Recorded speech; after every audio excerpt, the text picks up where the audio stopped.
Ողջույն, ինչպես գիտեք, այսօր ամենայն հայոց կաթողիկոս Գարագին II հրավիրվել է Էջմիածնի դատարան որպես մեղադրյալ։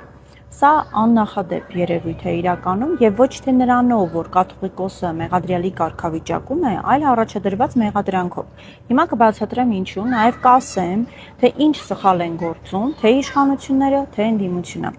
Տեսեք, ինչ մեղադրանք է նախ առաջադրվել կաթողիկոսին։ Նրան առաջադրվել է դատական ակտի կատարումը խոչընդոտելու մեղադրանք, հարցը վերաբերում է նրան, որ դատարանը որոշում էր կայացրել, որ պետք է Մասյացոտնի թեմի առաջնորդը վերականգնվի իր պաշտոնում, այսպես ասած, ինչը աբսուրդ է,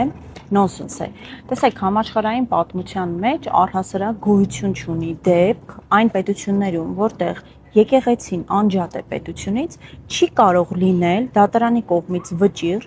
որով դատարանը որոշի ինչ-որ հոգևորականի վերականգնել կամ հակառակը ազատել իր հոգևոր ծառայությունից։ Աշխարհի տարբեր երկրներում դատարանները միշտ փորձում են չխառնվել, չմիջամտել եւ նաեւ հիմնավորում են դա սահմանադրությամբ եւ օրենքներով։ Օրինակ, նույն Հայաստանի Հանրապետության սահմանադրությամբ եկեղեցին անջատ է եւ պետությունը չի կարող միջամտել եկեղեցու գործերին։ Իսկ հոգևոր ծառայությունը եւ այդ ծառայությունից ազատելը կամ նշանակելը դա արդեն հոգևորականների ներքին կանոնակարգով է կատարվում, այլ ոչ թե աշխարհիկ օրենքներով։ Ես հիմա կբերեմ ձեզ մի քանի օրինակներ, որոնք որ եղել են աշխարհում եւ նաեւ կասեմ, թե ինչ հանգուցալուծում են ունեցել այդ գործերը եւ վստահ եմ, որ նույն Հայաստանի դատարանի ճիշտն ասած չգիտեմ էլ, թե որ դատավորն է որոշել այդ վճիռը կայացնել եւ փաստացի խառնվել եկեղեցական գործերին։ Ես հիմա կբերեմ օրինակներ աշխարհի տարբեր երկրներից։ Առաջին Հունաստան։ Հունաստանում բազմաթիվ անգամներ եղել են, երբ եպիսկոպոսները, հոգևորականները կարգալույծ են արվել կամ տեղափոխվել այլ թեմ եւ նրանք դիմել են դատարաններ այդ խնդրով։ Դատարանները ինչ են հիմնականում որոշել, դատարանները Հունաստանում որդեգրել են հստակ սկզբունք, որ դատարանը իրավունք չունի քննել հարցեր, որոնք պետք է կարգավորվեն եկեղեցու ներքին կանոնակարգով։ Եվ այս կերպ հիմնականում դատարանները հետ են վերադարձրել նման հայցերը, այսինքն խուսափել են միջամտել եկեղեցու ներքին հարցերին։ Երկրորդը Վրաստանի օրինակն եմ ցանկանում բերել, այստեղ հետաքրքիր դեպք էր տեղի ունեցել, Վրաց եկեղեցու սինոդը պաշտոնանկ էր արել եւ կարգալույծ արել որոշ ընդդիմադիր հոգևորականներին, ովքեր էլ դիմել էին դատարան։ Վրաստանում դատարանի մոտեցումը եղել է հետևյալը, որ նրանք հղում են արել սահմանադրական համաձայնագրին, ըստ որի եկեղեցու հարցերին չեն կարող միջամտել եւ եկեղեցին առանձին կառույց է եւ նորից հետ են ուղարկել հայցերը, չեն քննել ուղակի։ Հաջորդ այս թեմայով ամենահայտնի երևի թե դեպքը տեղի էր ունեցել Ամերիկայի Միացյալ Նահանգներում, Սերբ ուղղափառ եկեղեցին կարգալույծ էր արել ԱՄՆ թեմի առաջնորդին, ով էլ դիմել էր Իլինոյս նահանգի աշխարհիկ դատարան։ Դատարանը ճանաչել էր, որ եկեղեցին իր ներքին կանոնակարգը խախտելով է կարգալույծ արել հոգևորականին,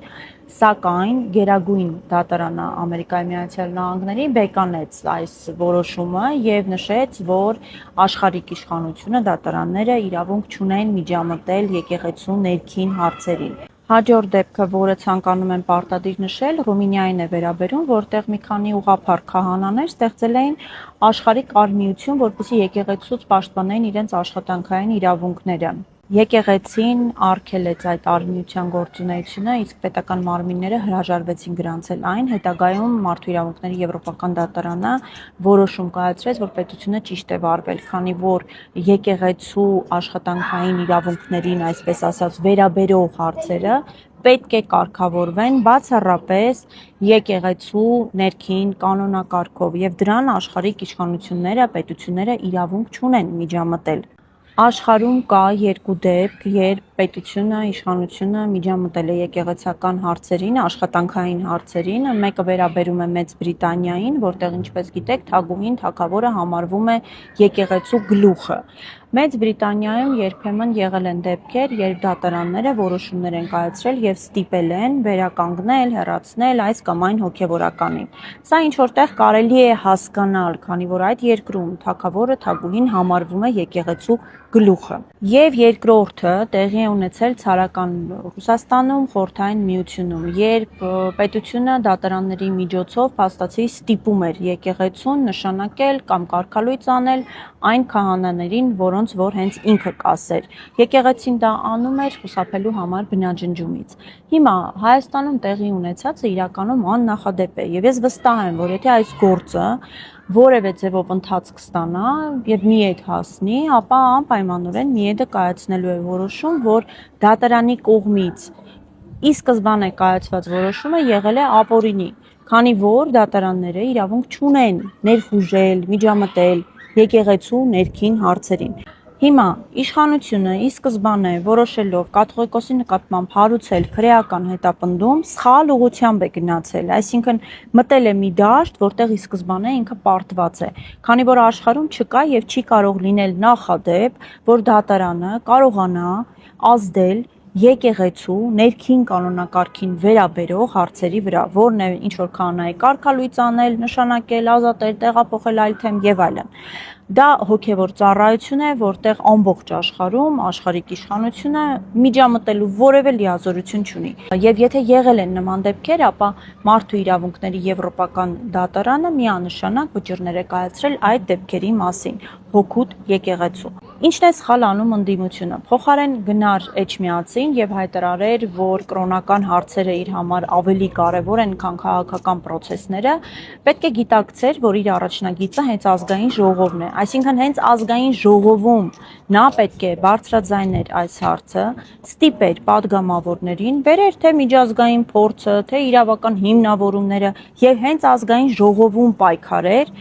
այս հարցի լուծման համար։ Եթե իրականում խնդիրը եւ իրենց նպատակը այս հարցը լուծելն է, այլ ոչ թե շոու ցույց տալը։ Իսկ եթե խնդիրը ցույց տալն է, որ թե իբր աջակցում ենք ամենայն հայոց կաթողիկոսին, հայ առաքելական եկեղեցուն, դա ուրիշ հարց։ Կարող են գնալ ուղղակի դատարանի առջև կանգնել, ինչ որ ելույթներ ունենալ, բայց նրանք պետք է գործունեություն ծավալեին այս հարցի մասով հենց ազգային ժողովում եւ հենց ՔՊ падգամավորներին տային հստակ իրավական հարցեր,